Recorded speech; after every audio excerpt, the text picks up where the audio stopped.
Diyos maray na pagkaaga po sa Saint Lugabos mga katiwala. Welcome po sa satuyang programang Diyos Bago ang Gabos.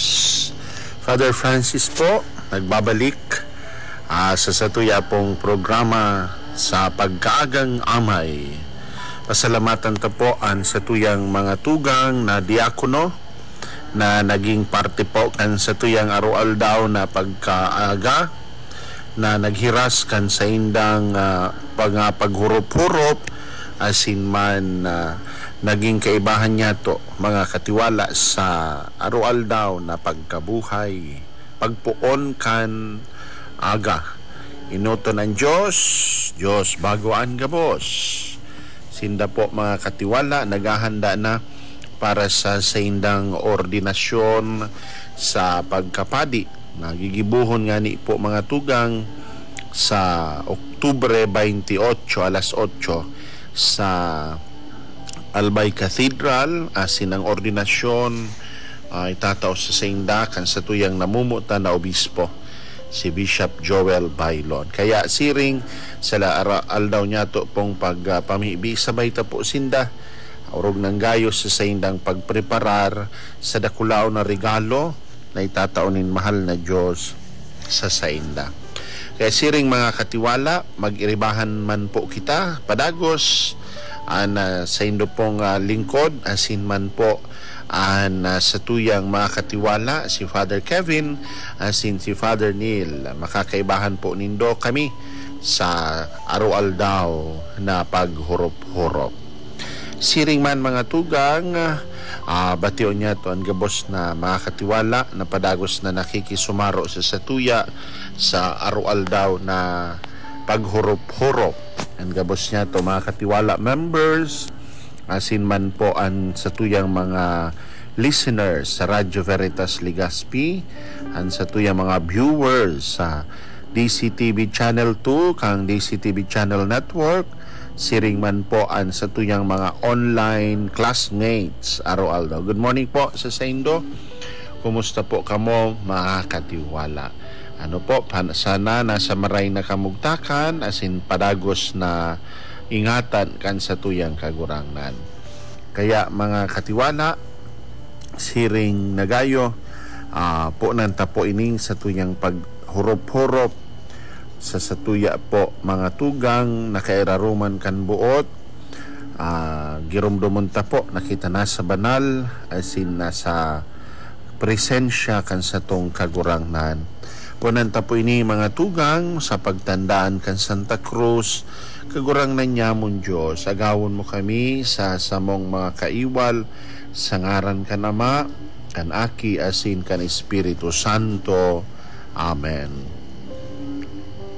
Ama niya mong mamumuton sa pagpuon kan bagong simana na ini kami padagos na minarani asin pinag-aalay sa saimo ang samuyang mga sadiri. Salamat sa panibagong buhay, sa kusog asin sa mga pagkakataon na padagos mong itinatao tanganing kami makapaglingkod asin mamuot.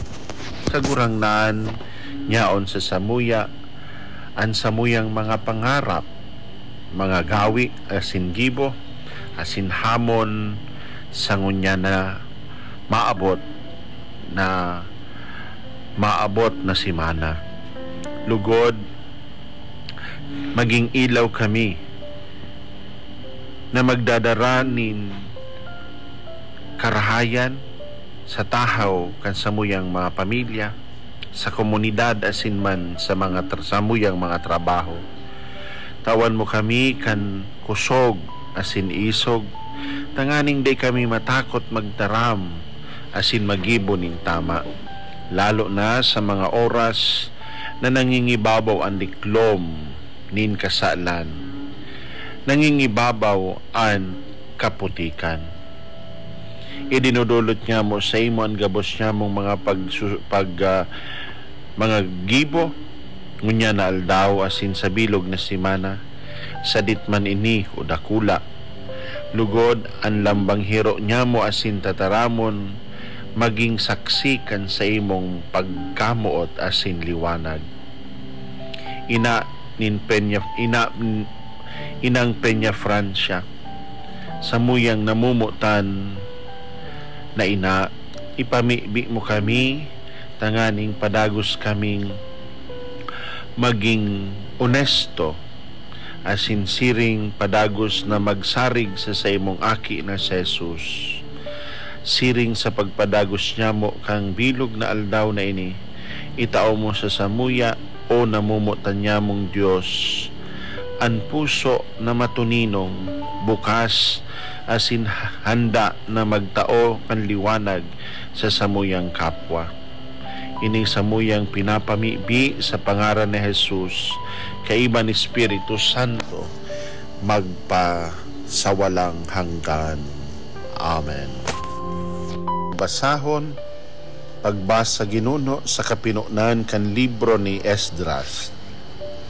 Kan enot na taon ni Ciro hadi nin Persya, tanganing mautob ang tataramonin kagurangnan sa nguso ni Jeremias, ipinasabong nin kagurangnan ki Ciro hadi nin Persya na magpaharubay sa bilog niyang kahadean sa tataramon asin sa surat kaining minasunod.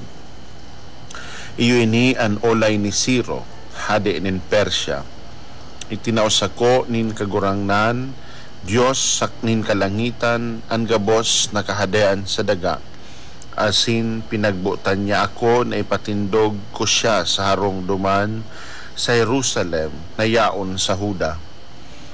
Kayaan si Isay man sa Indo nagikan sa iyang banwaan, tumukad pa Jerusalem, duman sa Huda, asin ibahan lugod siya kan sa iyang Diyos, asin patindugon nindaan harong nin kagurangnan, Diyos nin Israel.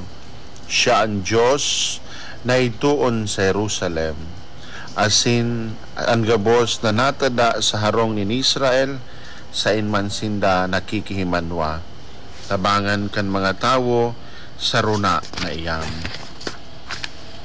Asin tauwanin pirak asin bulawan, mga kasangkapan asin mga hayop, patin iba pang mga dulot para sa harong nin Diyos duman sa Jerusalem.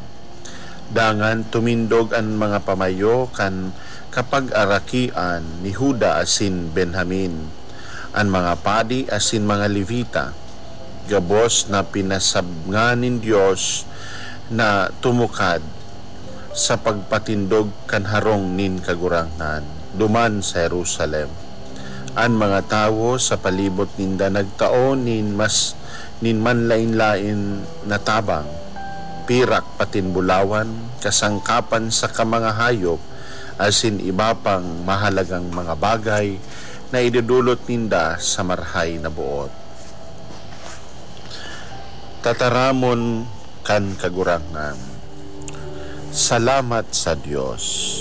Salmo responsorio an simbag po, an kagurangnan guminibunin mga ngangalasan para sa sato.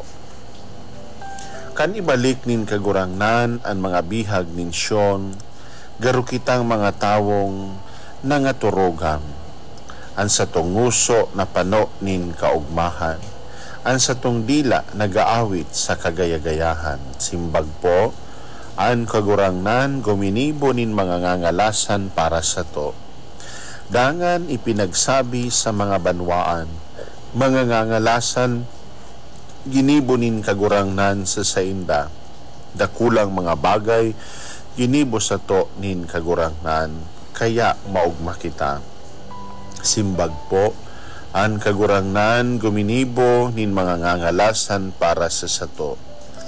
Tawan giraray sa mo an katiwasayan kagurangnan, siring kan mga sapa sa kadlagan, an mga nagsasabwag na nagluluha, mag-anilugod nin kaugmahan. Simbag po, an kagurangnan guminibo nin mga ngalasan para sa sato.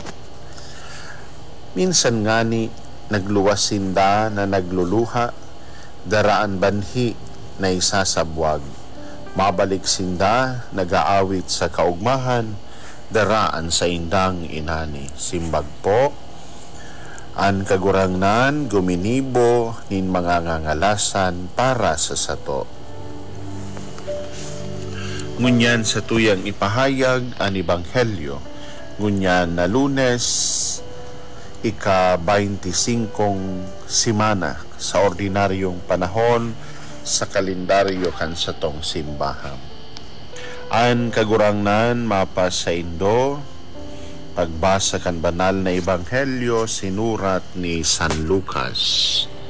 Si Jesus nagsabi sa katawuhan, daing minapagkot nin ilawan, tanganing lukduan kan balde o taguon sa irarom kan higdaan.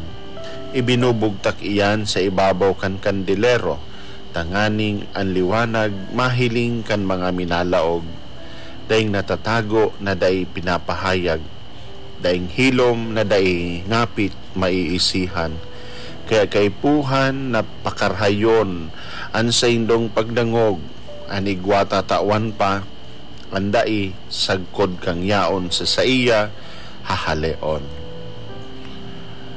Marhay na bareta kan sa tong kagurangan, pag-umaw sa imo o Kristo.